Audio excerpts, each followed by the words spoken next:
जब रात का पर्दा ढलता है और अंधेरा अपनी चांदनी दिखाता है तो कहानियों का समय आता है। यह है किसी ऐसे गांव की कहानी जहां एक गहरी रात के साए में कुछ अद्भुत घटनाएं होती हैं।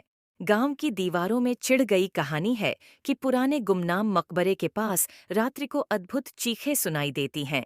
लोग कहते हैं कि वहां कुछ अजीब और अनजाने चीजें होती हैं जो दिल को डरा देती हैं। एक रात एक युवा लड़का नामक राहुल ने अपने दोस्तों के साथ देर रात उस मकबरे की ओर चलने का फैसला किया।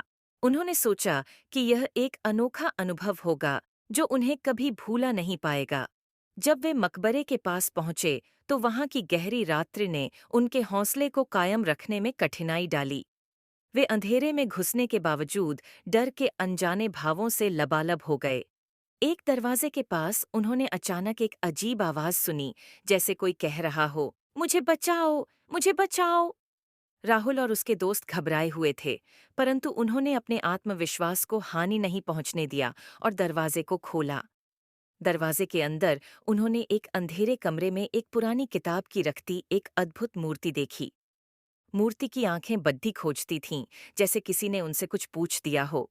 लेकिन उनके स्पष्ट आवाज नहीं थी, सिर्फ एक अजीब सुस्त सांस की गूंज सुनाई देती थी। राहुल और उसके दोस्त अचंभित और डरे हुए थे, परंतु उन्होंने उसे छूने का साहस नहीं किया।